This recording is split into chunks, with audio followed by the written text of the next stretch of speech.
Simon Drake. He's mortifying and he's horrible and he's this wicked, bad, evil, gnarly, just gross villain. But it's the psychology underneath what compels that gross villainy that is really fascinating to watch. When you start listening to his words, it's not just evil. It almost makes sense. When we were sitting there was the group of us figuring out what he was going to do and his plan and the everything that went behind it, I remember being so proud of this Machiavellian scheme that Simon Drake had concocted, and that he had masqueraded as a muggle, and he's getting himself placed up higher and higher in their government, hiding the fact that he is this extremely powerful wizard. And over the course of conversation, we decided that it's going to take somebody with a really unique set of magical skills and a lot of power and a lot of balls, honestly, to make this power play. And it's going to require somebody who's been around for a long, long time. So we decided that he needed to be much older than anybody that was currently in the world, which brought us to the Fountain of Youth. And Simon Drake using that as a resource to prolong his life and kind of wreak havoc a little bit longer past his lifetime. Yeah, this is great. This is so original. This is Emperor Palpatine. This isn't original at all. We're copying Star Wars.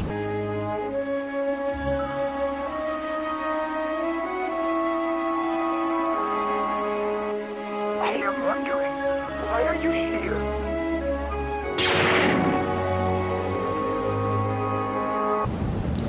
That's great. But it became our own version, so I'm very proud of the work. Even Spratty as Drake as the bad guy. Like, people love to hate him and wanted to be around him specifically so they could stick it to him. And that's when you know that you're doing your job well. Drake is a perfect villain.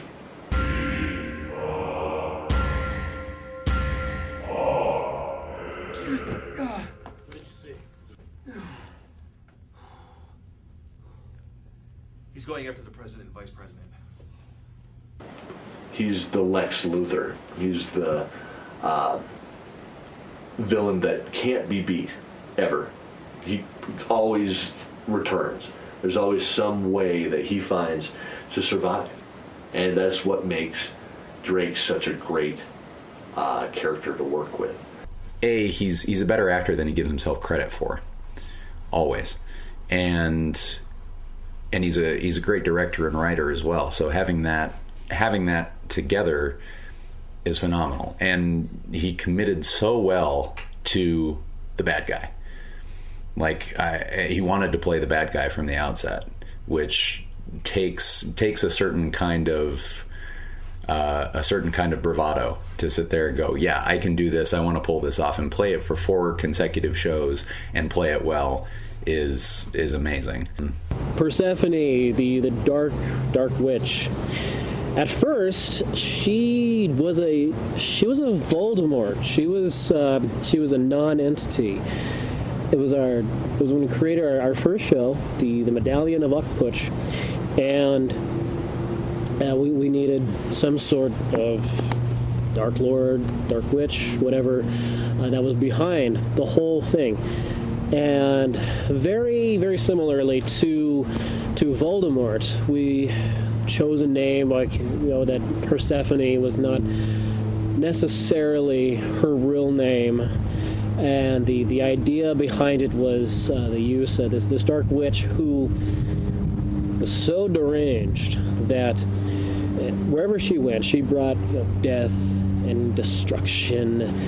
She would go so far as to murder to just create more people for her army of the undead, which JK Rowling talked about being fairy after we had already done it. So, just saying.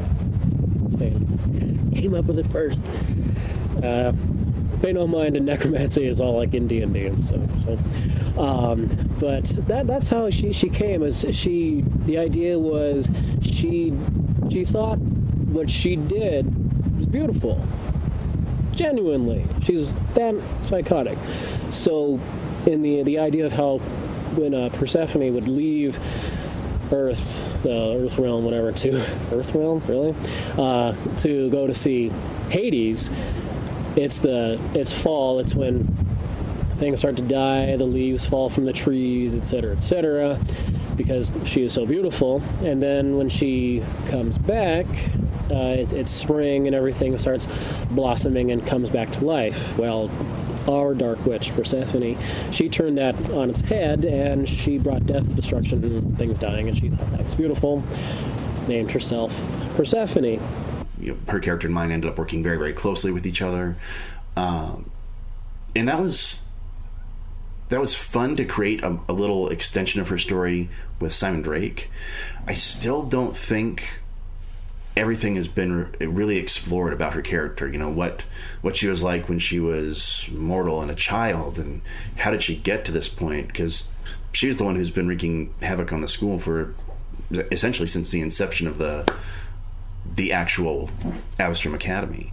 What has Drake done to this poor woman that's caused her to go this nuts?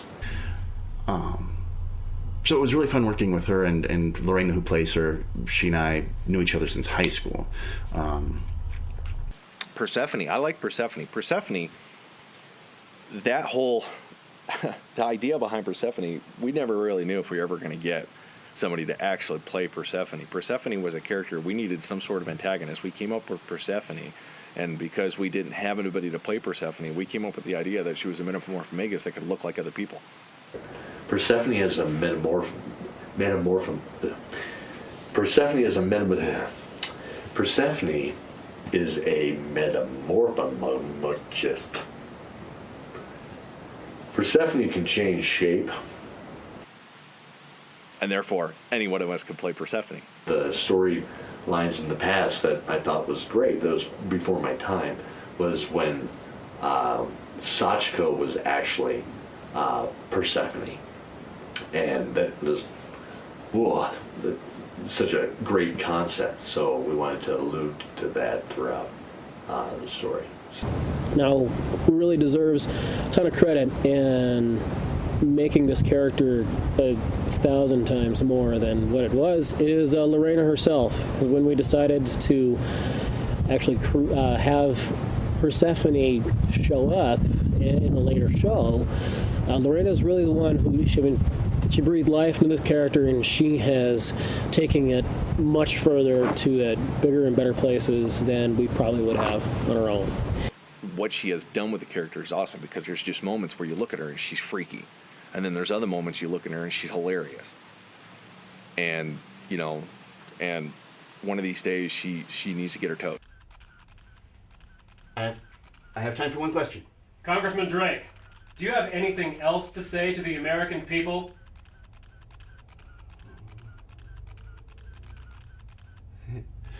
Toast.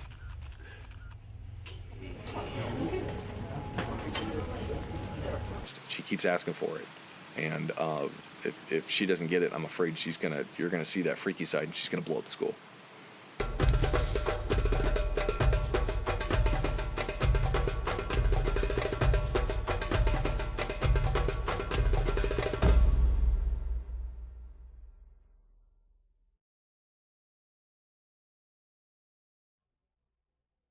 Where am I?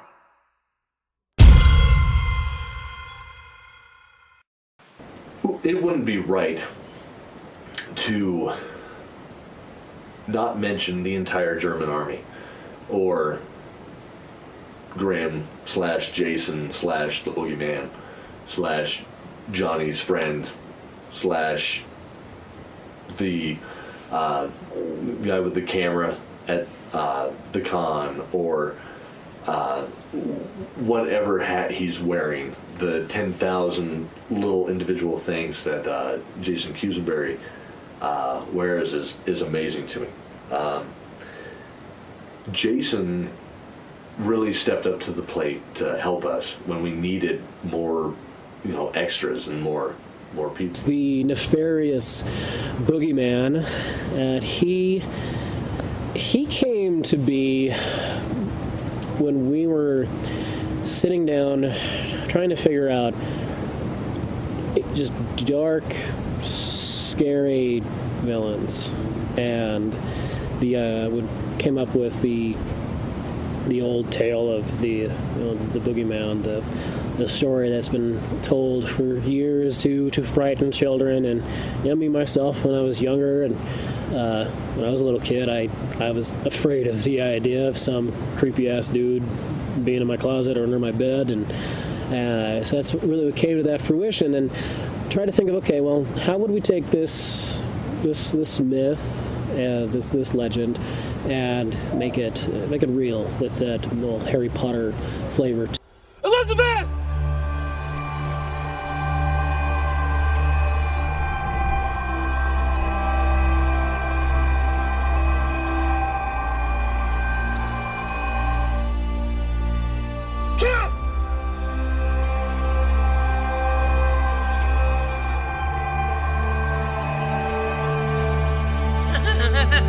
Now, darling, I shall feast on your nightmares. I don't know. Did you like the screams? Did you like the screams? Do you want to play?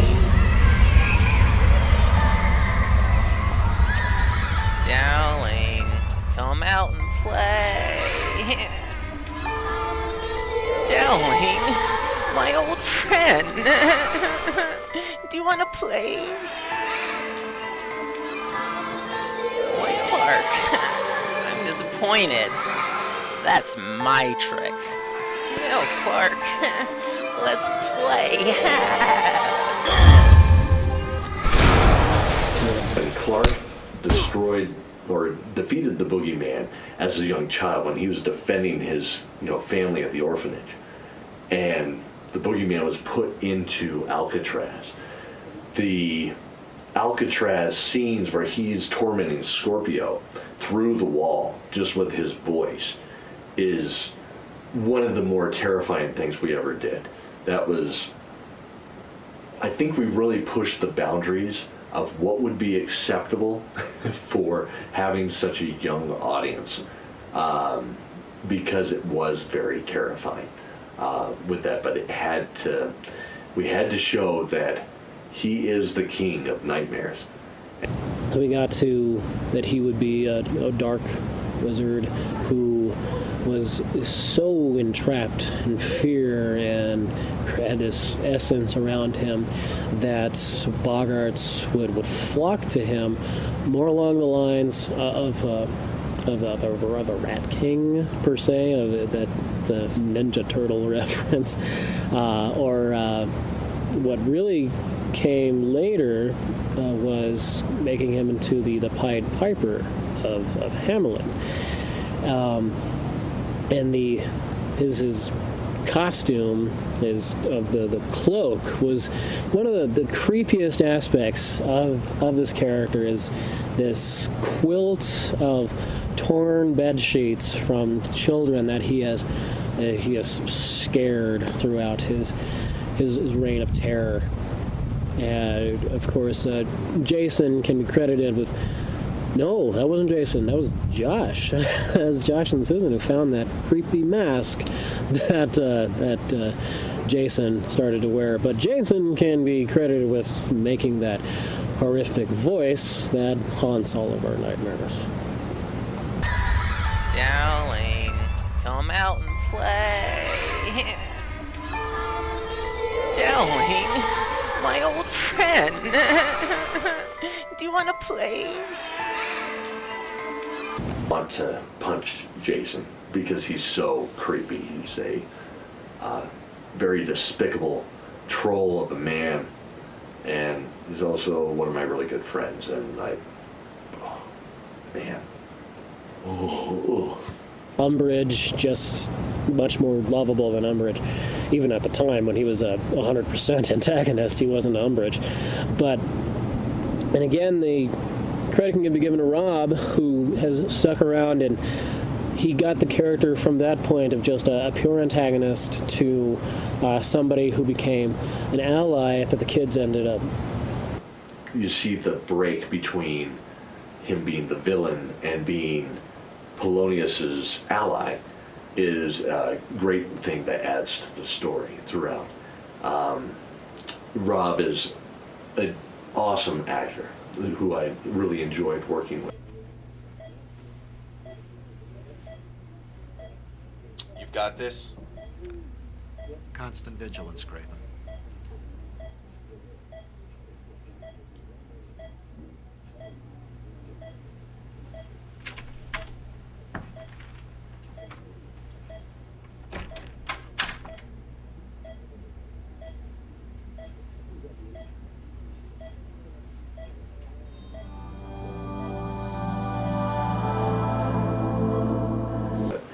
Two characters that I need to touch on that seem self-indulgent, but it's not. Well, probably a little bit. But it's Lysander and Renfield.